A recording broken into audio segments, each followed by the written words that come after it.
He summoned the river, and it answered a crocodile took a boy. So they called the one man who could speak to them. The Mahakam River in Borneo isn't just water.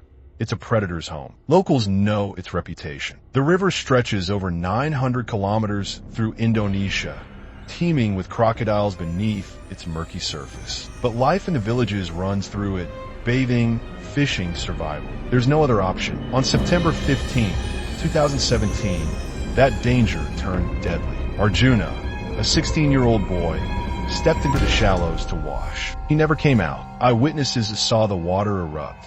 A flash of scales, teeth, and then nothing. Arjuna had been dragged under, and not even a ripple remained. Search teams combed the river. No sign. In desperation, the village turned to legend.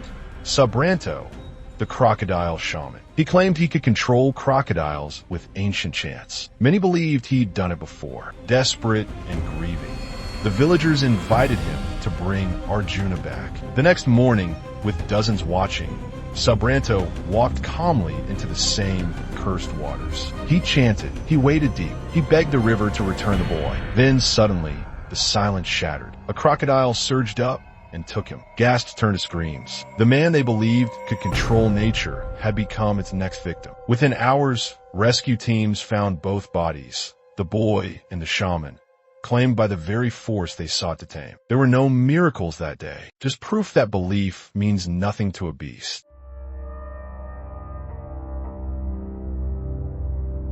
The ground opened, and he was gone. Caught on camera, a delivery man vanished without warning. What caused the earth to swallow him whole? Asterisk, asterisk. It was a beautiful Monday in Seoul, South Korea. Spring air, clean skies, rush hour unfolding like usual. But beneath the surface, something was breaking. At 6:29 p.m. on March 24th, 2025, a man named Mr. Park, just 33 years old, was riding through the Gangdong district on his motorcycle. He wasn't just commuting, he was working. Always working. After a full day at the office, Park spent his nights as a delivery driver, doing everything he could to support his family. Then, in a split second, the road collapsed beneath him. A sinkhole caught on dash cam. A car just ahead bounced free, barely escaping the collapse. But Park, just meters behind, was swallowed whole. No time to brake. No escape. Just gone. The hole was monstrous, nearly 65 feet across and 60 feet deep. What remained was a gaping pit filled with mud, loose debris, and horror. People screamed. Cars slammed to a halt. And Mr. Park? No traffic. Emergency crews swarmed the scene. They found his motorcycle and phone, but not him. Rescue teams dug through the night. Search dogs, drones, divers. It was like the ground had eaten him alive. 17 hours later, at 11:22 a.m., they found him, crushed beneath layers of earth. No warning, no escape, no second chance. Investigators later revealed what many feared. The sinkhole may have been triggered by ongoing subway construction nearby. A mix of human error and geological weakness, a lethal combination hiding under the street. One misstep, one moment, and a man's entire world vanished. And the road collapsed beneath him.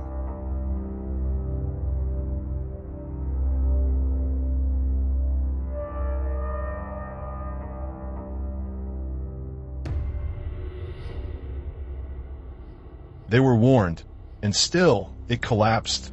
How a Peruvian mall ignored orders to shut down and turned into a death trap. It was a Friday night like any other in Tums, northwestern Peru. February 21st, 2025. Families gathered at the Real Plaza Shopping Center, a local hotspot filled with stores, restaurants, and a bustling food court. Over 300 people filled its halls that evening. Children played, couples shared meals. Life felt normal, but the ceiling above them had other plans. What no one in the mall realized, or perhaps chose to forget, was that this disaster had already been predicted. Back in 2023, the mayor of Tums issued a dire warning.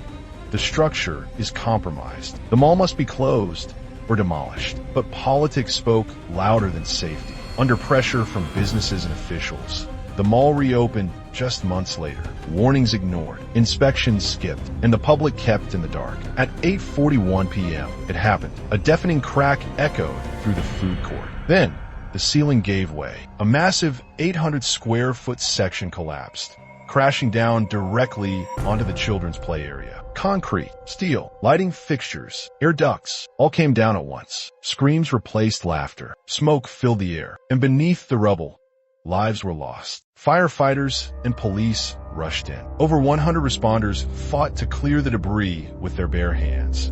Then, with hydraulic tools, survivors pulled children from twisted beams. Some lived, many didn't. 8 people died that night, 3 of them children. Dozens more were injured, some critically. The cause? Neglect.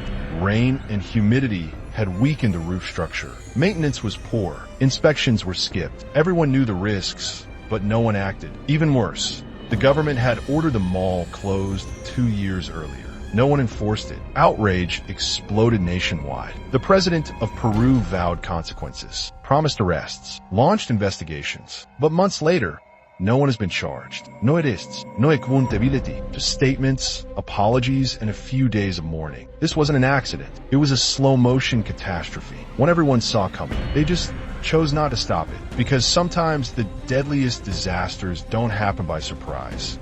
They happen when no one listens.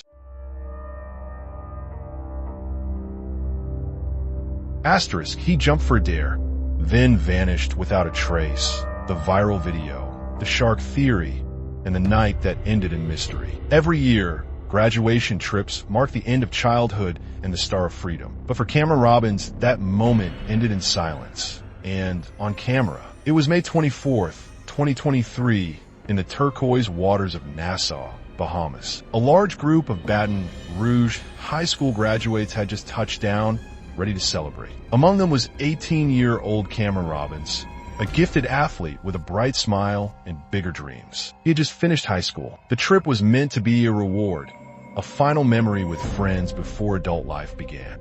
The destination?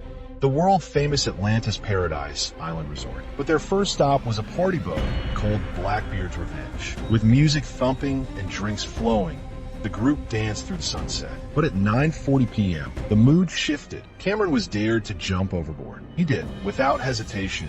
He leapt into the black water. Laughter followed. A few cheers. A life ring was thrown after him. But then things changed. In a now infamous footage, you see Cameron flailing, not swimming. Friends shouted, "Grab the buoy." Instead, Cameron suddenly turns. His body jerks. He thrashes. It's like he's fighting something. Then, he vanishes. No scream, no struggle, just gone. Panic swept the boat. Crew and passengers screamed. Searchlights cut across the waves. But the ocean gave nothing back.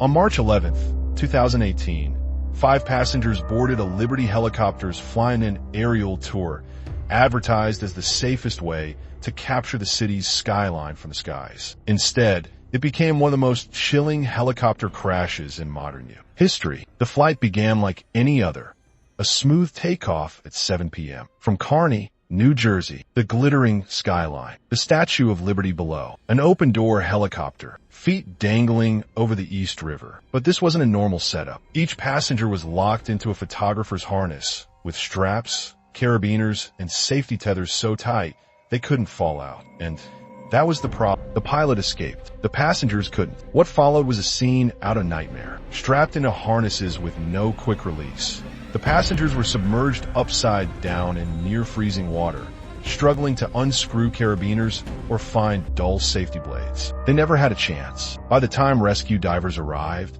2 were already gone. The other 3 were pulled out one by one, unconscious. None survived. They were young. Tourists, artists, dreamers, just trying to snap the perfect shot. But what killed them wasn't the crash. It was a safety system designed to protect them, yet impossible to escape. The NTSB was blunt in its verdict.